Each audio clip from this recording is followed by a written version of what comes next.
London का railway station. घड़ी की सुइयां रात के 9:40 पर थीं। तेज बारिश हो रही थी और बिजली की गड़गड़ाहट हर कुछ मिनटों में पूरे आसमान को झकझोर रही थी। ठंडे मौसम में प्लेटफॉर्म का हर कोना रहस्यमयी सन्नाटे से भरा हुआ था। लेकिन यह सन्नाटा झूठा था। स्टेशन पर हर तरफ पुलिस के लोग सिविल ड्रेस में तैनात थे। कोई चाय बेचने वाले के भेष में था, कोई यात्री बनकर अखबार पढ़ रहा था, तो कोई कोने में बैठे हुए अपने जूतों के फीते बांधने का नाटक कर रहा था। इन सभी की नजरें एक ही लक्ष्य पर थीं, मिस्टर ब्लैक। स्कॉटलैंड यार्ड को अपनी खुफिया सूत्रों से जानकारी मिली थी कि कई दिनों की योजना और इंतजार के बाद आज वह रहस्यमयी आदमी, mister black, London railway station पर पहुंचेगा। वह वही ट्रेन पकड़ चुका था जो कुछ ही देर में प्लेटफॉर्म पर रुकने वाली थी। पुलिस अधिकारी जेम्स कॉनर, जो इस मिशन का नेतृत्व कर रहे थे, प्लेटफॉर्म के एक छोर पर खड़े होकर हालात पर नजर रख रहे थे। उनके चेहरे पर चिंता की रेखाएं थीं। उन्होंने अपने वॉकी टॉकी पर अपने साथियों को निर्देश दिए, ध्यान से सुनो, यह आदमी बहुत चालाक है। वह जानता है कि हम उस पर नजर रख रहे हैं। उसकी हर हरकत पर ध्यान दो और उसकी काली ब्रीफकेस पर नजर रखो। वह ब्रीफकेस हमारे लिए सबसे अहम है। अचानक दूर से ट्रेन के इंजन की गड़गड़ाहट सुनाई दी। प्लेटफॉर्म की पटरियां थरथराने लगीं। जैसे जैसे ट्रेन करीब आ रही थी, पटरियों की आवाज वातावरण में एक अनजाना डर पैदा कर रही थी। बिजली की कड़क और बारिश की तेज बूंदें इस माहौल को और भयानक बना रही थीं। पुलिस की नजरें ट्रेन पर टिक गईं। हर किसी का दिल तेजी से धड़कने लगा। कुछ ही सेकंड में ट्रेन ने प्लेटफॉर्म पर ब्रेक लगाई। उसके पहियों के घर्षण की आवाज ने माहौल को और डरावना बना दिया। जैसे ही ट्रेन रुकी, उसका दरवाजा धीरे धीरे खुला। अंदर की धुंधली रोशनी से एक काला साया प्लेटफॉर्म पर उतरा। यह मिस्टर ब्लैक था। वह लंबा कद, गोरी और चमकदार त्वचा, काला कोट, काली हैट, काले चश्मे, काले जूते और घनी काली दाढ़ी में एकदम अलग दिख रहा था। उसकी चाल में एक अजीब आत्मविश्वास था। उसके हाथ में एक काली ब्रीफकेस थी, जिसे वह मजबूती से पकड़े हुए था। पुलिस के लिए यह पल निर्णायक था। हर कोई अपनी जगह से उसकी हरकतों को देख रहा था, लेकिन मिस्टर ब्लैक को पहले से ही पता था कि उस पर नजर रखी जा रही है। फिर भी वह बिना किसी डर के प्लेटफॉर्म से आगे बढ़ा। बारिश अब और तेज हो गई थी। बिजली की कड़क ने स्टेशन की पुरानी दीवारों को हिला दिया। प्लेटफॉर्म की लाइट्स बारिश की बूंदों के कारण धुंधली दिख रही थी। ट्रेन के इंजन की आवाज अब धीमी हो रही थी, लेकिन पटरियों का कंपन अभी भी महसूस हो रहा था। मिस्टर ब्लैक ने बिना किसी की तरफ देखे अपने काले चश्मों के पीछे छुपी निगाहों के साथ तेजी से प्लेटफॉर्म छोड़ दिया। पुलिस के लिए यह समझना मुश्किल था कि वह इस कदर निडर क्यों है। जेम्स कॉनर ने अपने साथियों को इशारा किया, तैयार रहो, हमें हर हाल में इसे और इसकी ब्रीफकेस को रोकना होगा। मिस्टर ब्लैक ने जैसे ही प्लेटफॉर्म से बाहर कदम रखा, तेज बारिश की बूंदें उसके काले कोट और हैट पर गिरने लगीं। उसका कद और उसकी चाल उसे भीड़ से अलग कर रही थी। उसने इधर उधर नजरें घुमाईं, मानो यह सुनिश्चित कर रहा हो कि कोई उसका पीछा तो नहीं कर रहा। उसकी गहरी, ठंडी आंखें काले गॉगल्स के पीछे छिपी हुई थीं, लेकिन उसकी हर हरकत में सतर्कता थी। उसने अपनी ब्लैक घड़ी पर नजर डाली। घड़ी के कांटे रात के 10 बजाने का संकेत दे रहे थे। फिर उसने सड़क के दूसरी ओर खड़े एक टैक्सी ड्राइवर की ओर इशारा किया। टैक्सी की पीली हेडलाइट्स बारिश की बूंदों में चमक रही थीं। ड्राइवर ने तुरंत टैक्सी को उसके पास लाकर रोका। मिस्टर ब्लैक ने बिना कोई शब्द कहे अपनी काली ब्रीफकेस के साथ पीछे की सीट पर जगह ली। टैक्सी में बैठते ही उसने ड्राइवर को एक पते की ओर इशारा किया, ब्लैक हेरिटेज होटल। ये लंदन का एक प्रसिद्ध लेकिन बेहद पुराना और रहस्यमय होटल था, जहां अक्सर गुप्त मीटिंग्स और छुपने के लिए अपराधी ठहरते थे। बारिश की तेजी बढ़ गई थी। सड़कें पानी से लबालब थीं, लेकिन मिस्टर ब्लैक ने न तो रेनकोट पहना था और न ही छतरी। उसकी ब्लैक हैट और कोट ही उसका कवच थे। स्टेशन के बाहर खड़ी पुलिस टीम हरकत में आ गई। जेम्स कॉनर, जो टैक्सी के दूसरी तरफ खड़ा था, ने अपने साथियों को इशारा किया, हमारी योजना पर काम शुरू करो, उसे हर हाल में पकड़ना है। एक पुलिस वाला सामान्य यात्री बनकर दूसरी टैक्सी में बैठ गया। दूसरा बाइक पर बैठा, हेलमेट के अंदर से उसकी हरकतों पर नजर रखते हुए। तीसरे ने लोकल बस पकड़ ली, जो होटल के रास्ते में थी। टैक्सी पानी से भरी सड़कों से होते हुए गहराते अंधेरे और तेज बारिश के बीच आखिरकार होटल के पास रुकी।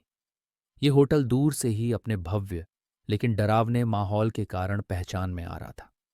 टैक्सी का दरवाज़ा खुलने की आवाज़ ने जैसे पूरे वातावरण को ठहरा दिया। यह आवाज़ इतनी भारी और ठंडी थी जैसे पुराने लोहे के गेट को कई सालों बाद खोला जा रहा हो। टैक्सी के अंदर से वह काला साया बाहर निकला।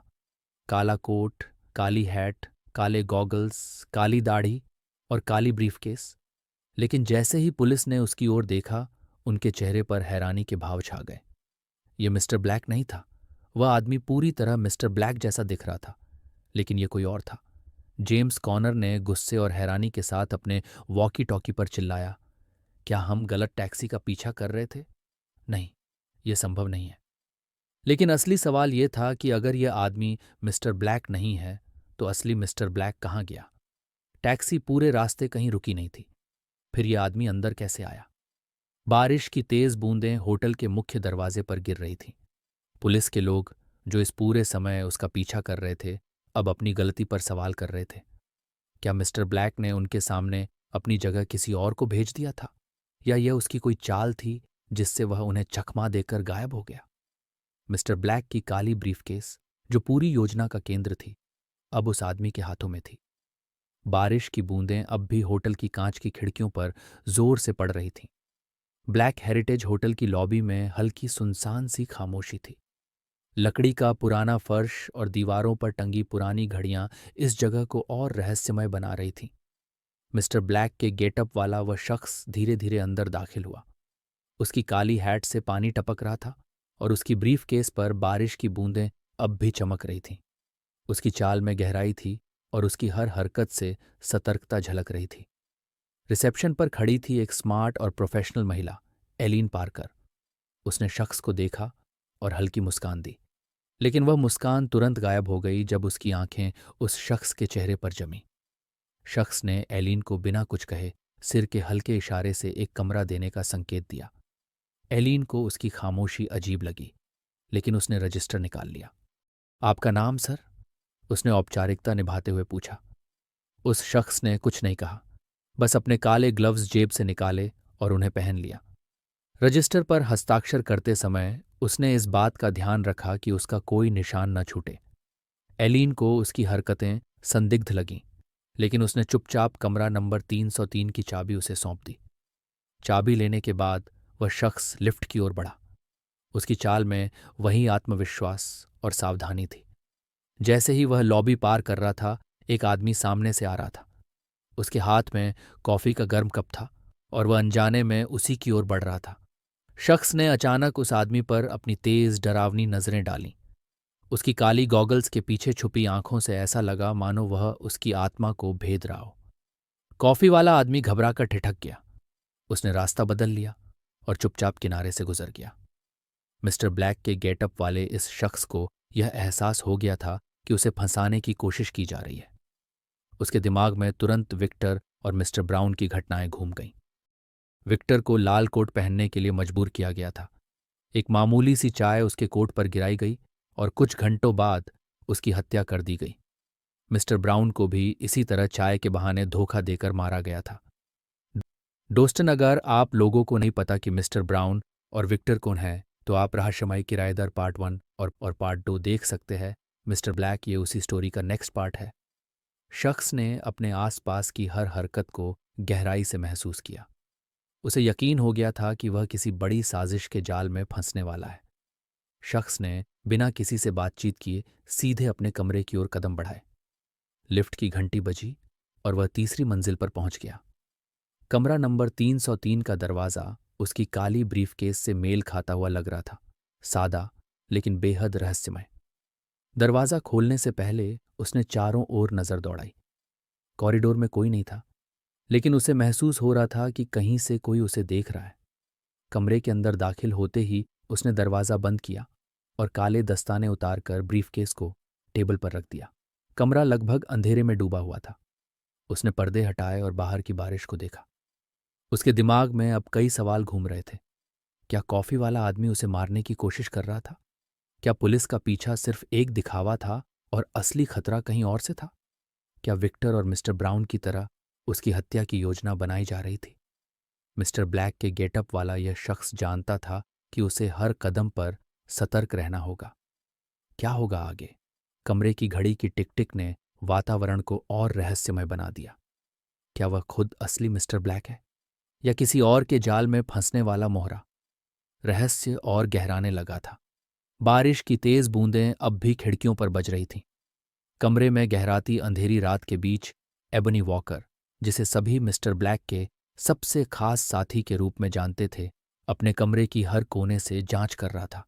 उसकी नजरें शातिर थीं और उसकी हर हरकत से सतर्कता झलक रही थी। मिस्टर ब्राउन और विक्टर की रहस्यमय मौतों ने उसे इस कदर सतर्क कर दिया था कि वह कमरे के हर छोटे बड़े सामान को शक की नज़र से देख रहा था। कमरे के काले लैंडलाइन फ़ोन की घंटी बजाई और रिसेप्शन पर कॉल किया। एक कप गर्म कॉफ़ी और एक फुल चीज़ लोडेड वेज पिज्ज़ा भिजवा दीजिए, एबनी ने एक बेहद शांत और मीठी आवाज़ में कहा। यह पहली बार था जब रिसेप्शनिस्ट ने उसकी आवाज़ सुनी थी। तेज़ बारिश की ठंड के कारण एबनी ने कमरे का एसी बंद कर दिया और अपना ब्लैक कोट उतार कर साइड में रख दिया। पहले पिज्जा खा लूं, फिर गर्म पानी से नहाकर आराम करूंगा, उसने सोचा। जब ऑर्डर आने में समय लग रहा था तो वह बाथरूम में नहाने चला गया। गर्म पानी की भाप से बाथरूम का शीशा धुंधला हो गया, लेकिन उसकी सतर्कता कम नहीं हुई। एबनी जानता था कि खतरा हर कोने में छुपा हो सकता है। जैसे ही वह नहाकर बाहर निकला, उसकी आंखों में पानी की बूंदें थीं और शरीर से गिरता पानी फर्श पर छप छप की आवाज कर रहा था। अचानक कमरे की डोरबेल की तेज आवाज ने कमरे का माहौल और भी डरावना बना दिया। घड़ी की सुई ने रात के 11 बजा दिए थे। एबनी के माथे पर शिकन आ गई। इतनी रात को कौन आ सकता है, उसने सोचा। विक्टर और ब्राउन की मौतों का ख्याल उसकी सतर्कता को और बढ़ा चुका था। उसने टेबल पर रखा एक फल काटने वाला चाकू उठाया और धीरे धीरे दरवाजे की ओर बढ़ा। हर कदम ऐसा लग रहा था मानो फर्श चीख रहा हो। दरवाज़ा खोलने की आवाज़ इतनी भारी थी कि मानो पूरी दुनिया रुक गई हो। लेकिन दरवाजे के बाहर जो था वह उतना डरावना नहीं था। होटल स्टाफ का एक लड़का उसके पिज्जा और कॉफ़ी का ऑर्डर लेकर मुस्कुराता हुआ खड़ा था। ये आपका ऑर्डर है सर। एबनी ने बिना कोई सवाल किए पिज्जा और कॉफ़ी ले ली, लेकिन उसकी आंखों ने उस स्टाफ को ऊपर से नीचे तक परख लिया। कमरे के अंदर लौटकर उसने अपनी काली ब्रीफकेस को बेड पर रखा और एक किताब निकाली। किताब का नाम था शैडोज ऑफ डिसेप्शन। ये एक ऐसी किताब थी जो धोखे और रहस्यों पर आधारित थी, शायद एबनी की असली जिंदगी की कहानी का अक्स। वह पिज्जा का पहला टुकड़ा चबाते हुए किताब पढ़ने लगा। कॉफ़ी की हर चुस्की के साथ उसकी आंखें किताब के हर पन्ने पर दौड़ रही थीं। बारिश की आवाज़ और कमरे की हल्की रोशनी ने माहौल को और गहराई दे दी थी। रात के 1 बज चुके थे।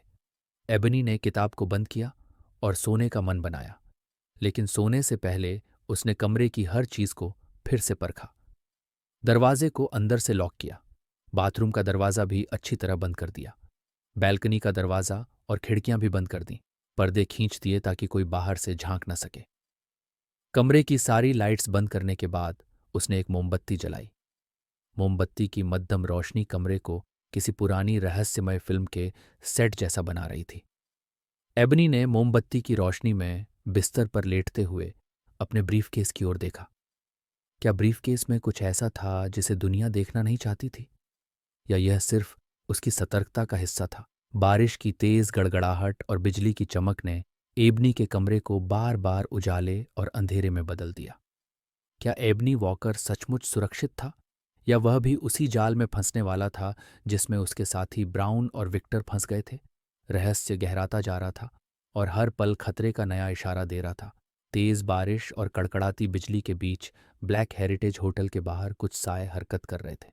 ये लंदन पुलिस के सादी वर्दी में तैनात अधिकारी थे, जो बड़ी बारीकी से होटल के एक कमरे पर नजरें गड़ाए हुए थे। कमरे में जलती मोमबत्ती की हल्की रोशनी ने पुलिस वालों के मन में सवाल पैदा कर दिए। कमरे में बिजली होते हुए भी मोमबत्ती का इस्तेमाल क्यों? होटल के उस कमरे में एबनी वॉकर, जिसने हूबहू मिस्टर ब्लैक का हुलिया अपनाया था, शांति से अपनी योजना पर काम कर रहा था। उसकी हर हरकत से लग रहा था कि वह खतरे को अच्छी तरह समझता है। पुलिस को पूरा यकीन था कि वह व्यक्ति मिस्टर ब्लैक ही है। लेकिन मिस्टर ब्लैक एक ऐसा नाम था जो केवल शतरंज की बिसात पर एक राजा की तरह अपनी चाल चलता था। ये केवल एक परछाई थी, असली खेल कहीं और चल रहा था। उसी समय जब पुलिस ब्लैक हेरिटेज होटल के बाहर अपनी नजरें गड़ाए बैठी थी, लंदन रेलवे स्टेशन पर अजीब सा सन्नाटा था। रात के सन्नाटे को तोड़ते हुए ट्रेन की धीमी आवाज ने स्टेशन को चुपचाप जगा दिया। मिस्टर ब्लैक, जो असली खेल का मास्टरमाइंड था, ट्रेन से उतरा। उसने वही पहना था जो एबनी वॉकर ने पहना था। काला कोट, काली टोपी, काले गॉगल्स, घनी काली दाढ़ी, काला ब्रीफकेस और वही घड़ी। लेकिन फर्क सिर्फ इतना था कि मिस्टर ब्लैक अपनी घड़ी हमेशा दाएं हाथ में पहनते थे। जैसे ही मिस्टर ब्लैक स्टेशन से बाहर निकला, एक रॉयल ब्लैक लग्जरी कार उसके सामने आकर रुकी। ड्राइवर, जो मिस्टर ब्लैक के विश्वासपात्रों में से एक था, तुरंत उसे पहचान गया। उसकी पहचान का कारण सीधा था, मिस्टर ब्लैक की घड़ी पहनने का खास अंदाज। ड्राइवर ने एक पल में समझ लिया कि होटल में मौजूद व्यक्ति केवल एक भ्रम है। उसने अपनी कार का दरवाज़ा खोला और मिस्टर ब्लैक बिना किसी हड़बड़ी के अंदर बैठ गया। कार स्टेशन से तेज रफ्तार में निकल पड़ी। ड्राइवर ने मिस्टर ब्लैक को शहर के सबसे रहस्यमय और सुरक्षित होटल ब्लैक रोसे होटल में उतारा। ये होटल केवल उन्हीं लोगों के लिए था जो मिस्टर ब्लैक जैसे लोगों से जुड़े थे। होटल के कर्मचारी पहले से ही उसके आने का इंतजार कर रहे थे। जैसे ही मिस्टर ब्लैक होटल में दाखिल हुआ, सभी कर्मचारियों ने हल्की सी मुस्कान के साथ उसका स्वागत किया। वह मुस्कान एक सामान्य अभिवादन नहीं थी, बल्कि एक संकेत थी कि योजना पूरी तरह सफल रही। ये एक ऐसा क्षण था जिसने साबित कर दिया कि पुलिस को पूरी तरह बेवकूफ़ बनाया जा चुका है। मिस्टर ब्लैक ने रिसेप्शन से कमरे की चाबी ली और एक बार भी पीछे मुड़े बिना सीढ़ियों की ओर बढ़ा। होटल के पूरे माहौल में एक अजीब सी चुप्पी थी, लेकिन इस चुप्पी में एक गहरा राज छुपा हुआ था। हर कोई जानता था कि असली खेल क्या था। जब मिस्टर ब्लैक अपने कमरे में दाखिल हुआ, उसने गहरी सांस ली। ये वही पल था जब उसने अपनी काली टोपी उतारी और खुद को शीशे में देखा। पुलिस अब भी होटल के बाहर मेरे साथी पर नजरें गड़ाए बैठी है। उसकी मुस्कान में एक विजेता की चमक थी। मिस्टर ब्लैक का मास्टर प्लान पूरी तरह सफल हो चुका था। पुलिस होटल के बाहर एबनी वॉकर पर नजर रख रही थी और असली मिस्टर ब्लैक, जो अपनी अगली चाल की तैयारी कर रहा था, पूरी तरह से सुरक्षित था। मिस्टर ब्लैक की यह चाल शतरंज के खेल की तरह थी। लेकिन अगला कदम क्या होगा? क्या पुलिस कभी उसकी असली पहचान तक पहुंच पाएगी, या यह रहस्य हमेशा एक परछाई बनकर रह जाएगा? सुबह के 4 बजे ब्लैक हेरिटेज होटल के कमरे में हलचल शुरू हुई। एबनी वॉकर, जो मिस्टर ब्लैक की पहचान में छिपा हुआ था, गहरी नींद से जागा। उसकी हरकतें बेहद सतर्क और योजनाबद्ध थीं। उसने सबसे पहले अपना काला ब्रीफकेस उठाया और ध्यान से उसे चेक किया। फाइलें, दस्तावेज, नक्शे और कागज, सब कुछ सही सलामत था। उसके चेहरे पर एक हल्की सी राहत की झलक आई। पिछली रात जो पिज्जा उसने खाया था, उसका खाली बॉक्स अब एक साधारण कचरा नहीं था। एबनी वॉकर ने उस बॉक्स के पीछे अपनी खास कोडेड भाषा में एक संदेश लिखा। यह संदेश ऐसा था कि अगर किसी ने उसे पढ़ भी लिया तो उसे कुछ समझ ना आए।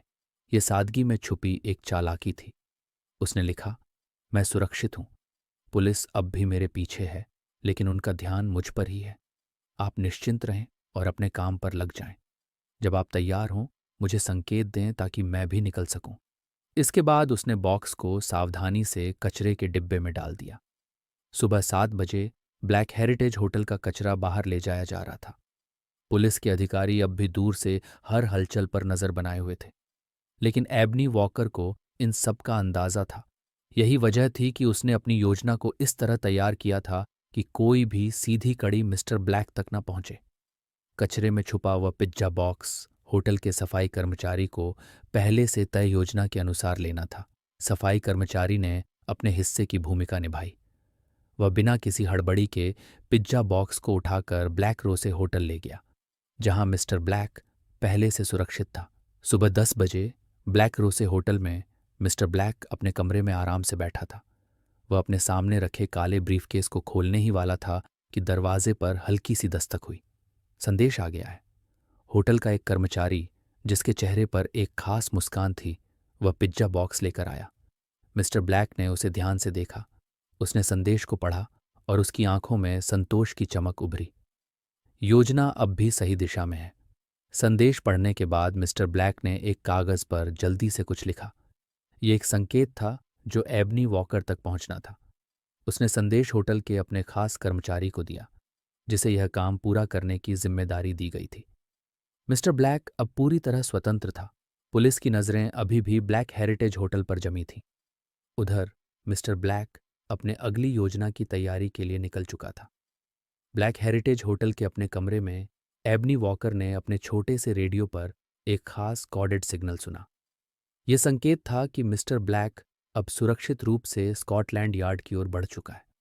एबनी वॉकर ने गहरी सांस ली और अपनी घड़ी देखी। अब मुझे भी निकलने की तैयारी करनी होगी। मिस्टर ब्लैक और एबनी वॉकर की यह साजिश एक नई दिशा में बढ़ रही थी। लेकिन सवाल यह था, क्या पुलिस इस खेल को समझ पाएगी? बारिश ने लंदन को एक ठहराव पर ला दिया था। तेज हवाओं और घनघोर बारिश के साथ पूरा शहर एक भयावह सन्नाटे में डूबा हुआ था। ब्लैक हेरिटेज होटल के कमरा नंबर 206 में एबनी वॉकर कुछ बेचैनी के साथ बिस्तर पर करवटें ले रहा था। रात के 11 बज चुके थे। वह बाहर की परिस्थितियों से अनजान नहीं था, लेकिन उसकी असली परेशानी कुछ और थी। उसके दिमाग में रहस्य, खतरों और अंजाम का तूफान चल रहा था। ठंड बढ़ती जा रही थी। एबनी वॉकर ने रिसेप्शन पर फ़ोन किया और एक अतिरिक्त कंबल मंगवाया। रिसेप्शनिस्ट ने जल्द ही एक सफ़ेद मुलायम कंबल भेजा। कंबल को देखते हुए एबनी के मन में हल्का शक हुआ, लेकिन ठंड ने उसके विचारों को दबा दिया। शायद मैं ज्यादा सोच रहा हूं, उसने खुद से कहा और कंबल को ओढ़ लिया। उसने कमरे में जल रही मोमबत्ती की लौ को देखा। वह लौ हल्की कांप रही थी, जैसे वह खुद इस तूफानी रात में डर रही हो। एबनी ने अपना पिज्जा और कॉफी खत्म किया। वह कमरे में चहलकदमी करता रहा, जैसे किसी अनजानी आहट का इंतजार कर रहा हो। हर कोने पर उसकी नजरें जातीं, जैसे कोई छुपा हुआ खतरा उसे घूर रहा हो। कुछ देर बाद वह बिस्तर पर लेट गया। उसने कंबल ओढ़ा और अपनी बंद होती आंखों के साथ बुदबुदाया, मिस्टर ब्लैक को जल्दी ही मेरी खबर मिल जाएगी। ये मिशन खत्म होते ही मैं यहां से निकल जाऊंगा। सुबह के 8 बज चुके थे। ब्लैक हेरिटेज होटल की लॉबी में रिसेप्शनिस्ट परेशान थी अछाई।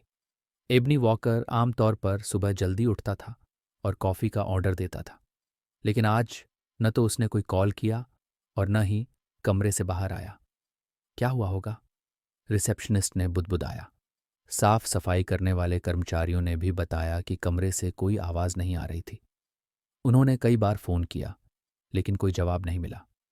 परिस्थितियों को समझते हुए होटल के मैनेजर ने शेरलॉक होम्स को बुलाने का फैसला किया। बारिश और बाढ़ के कारण शेरलॉक को होटल तक पहुंचने में वक्त लगा। जब वह आखिरकार पहुंचे तो उनकी तीखी नज़रों ने होटल के हर कोने को जांचा। उन्होंने रिसेप्शनिस्ट से पूछा, आपको कब लगा कि कुछ गड़बड़ है? रिसेप्शनिस्ट ने जवाब दिया, आज सुबह से ही मिस्टर वॉकर का कोई जवाब नहीं आया और रात को मैंने खुद उन्हें कंबल दिया था। तब सब कुछ सामान्य था। शेरलॉक ने धीरे से कमरे का दरवाज़ा स्पेयर की से खोला। कमरे में घुसते ही हल्की ठंडक और सिगरेट के धुएं की हल्की गंध महसूस हुई। मोमबत्ती अब भी जल रही थी। उसकी लौ अब धीमी पड़ चुकी थी। कमरे में सब कुछ सामान्य लग रहा था। बिस्तर पर एबनी वॉकर पूरी तरह सफ़ेद कंबल में लिपटा हुआ था। शेरलॉक ने उसे आवाज़ दी, मिस्टर वॉकर उठिए, लेकिन कोई जवाब नहीं मिला। शेरलॉक ने धीरे धीरे कंबल को हटाया। जैसे ही कंबल सरका, शेरलॉक के चेहरे पर संदेह और झटके का भाव उभर आया। एबनी वॉकर की आंखें बंद थीं। उसका चेहरा एकदम सफ़ेद और ठंडा था। उसकी सांसें थम चुकी थीं। शेरलॉक ने कमरे का हर कोना जांचना शुरू किया। टेबल पर पड़ा पिज्जा बॉक्स और कॉफ़ी का कप अजीब ढंग से रखा हुआ था। उन्होंने पिज्जा बॉक्स का पिछला हिस्सा ध्यान से देखा। वहां कुछ हल्के निशान थे, जैसे कुछ लिखा गया हो और मिटाने की कोशिश की गई हो। कंबल को छूते ही शेरलॉक ने कुछ महसूस किया। कंबल की आंतरिक परत में हल्की सी गंध थी। यह गंध किसी खास रसायन की थी। उन्होंने बिस्तर पर पड़े पानी के गिलास को उठाया। गिलास की सतह पर हल्की सी पाउडर जैसी परत जमी हुई थी। ये मौत प्राकृतिक नहीं हो सकती, शेरलॉक ने खुद से कहा। उन्होंने खिड़की, दरवाजे और वेंटिलेशन सिस्टम की जांच की। कोई भी बाहरी हस्तक्षेप का सबूत नहीं मिला। सवाल और संभावनाएं, क्या कंबल में जहर लगाया गया था? क्या पिज्जा बॉक्स में कोई संदेश छुपा था?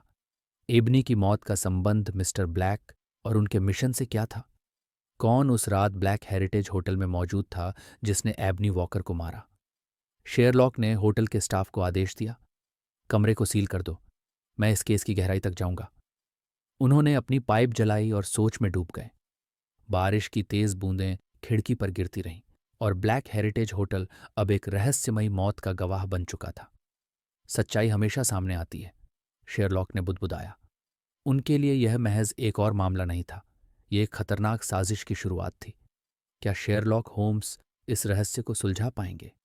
क्या एबनी वॉकर की मौत किसी बड़े खेल का हिस्सा थी? अगला अध्याय और भी रहस्यमय होगा। मेरे प्यारे दोस्तों, आप लोगों को क्या लगता है, क्या शर्लॉक होम्स एबनी वॉकर की मौत का रहस्य सुलझा पाएंगे या इस कहानी में किसी और की भी एंट्री होगी? जानने के लिए आपके अपने चैनल डिटेक्टिव चेतक को सब्सक्राइब करें।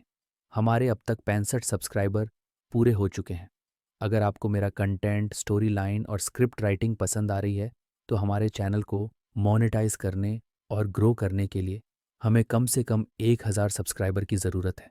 आप इस वीडियो को लाइक करें, शेयर करें और सब्सक्राइबर बटन को प्यार से टच करके हमारी डिटेक्टिव चेतक फैमिली का हिस्सा बने। धन्यवाद।